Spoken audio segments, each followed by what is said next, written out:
Bonjour à tous, cette petite vidéo pour vous parler de mon Alocasia Friday. Regardez-moi comment elle est belle.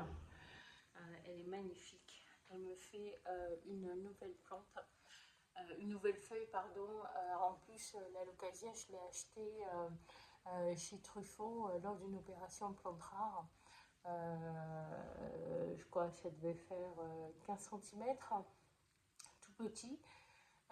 J'ai passé immédiatement l'alocasia dans un substrat en laitue zapon. J'avais utilisé un tapis chauffant parce que je savais que les alocasias en fait adorent le laitue zapon et adorent avoir en fait les racines au chaud. Et en fait, ça a été un super succès parce que vous voyez là, voilà, j'avais trois petites feuilles. Et là maintenant, en fait, elle me fait des feuilles qui sont de plus en plus grandes, de plus en plus belles. En revanche, vous voyez, cette feuille-là, elle est en train de la rejeter parce qu'elle est toute tordue. Et je pense qu'elle va mourir. Donc là, je la laisse pour que la plante puisse tirer le maximum de bénéfices de la feuille.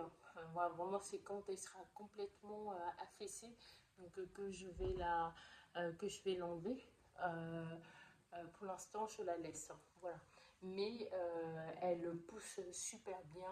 Voilà, la nouvelle feuille sera de plus en plus grande. Donc ça, c'est celle, l'avant-dernière feuille qui est magnifique. Les varigations sont superbes.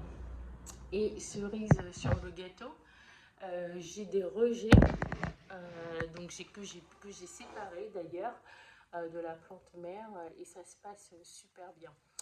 Voilà, que vous dire, une belle exposition. Voilà, moi j'ai une lampe horticole, hein, donc j'ai une lampe horticole, tapis chauffant, 12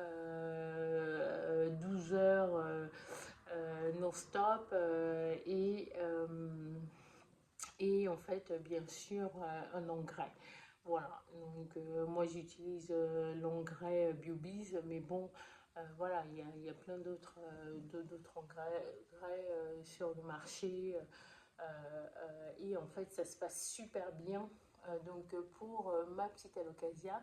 Et donc j'espère que ces rejets seront aussi grands en fait que la plante mère. En tout cas, je suis ravie parce que finalement, euh,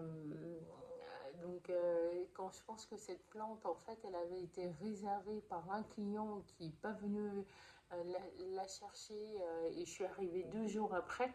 La vendeuse a quand même appelé une dernière fois le client qui n'a pas répondu pour mon plus grand bonheur et j'ai pu avoir la plante pour rien du tout.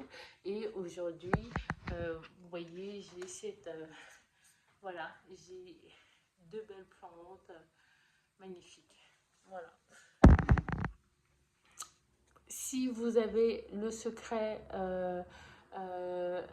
d'entretien de l'alocasia pour qu'elle ne perde pas une feuille quand elle en produit une autre, je suis preneuse, mais partagez votre astuce en commentaire, ça nous aidera tous. Merci.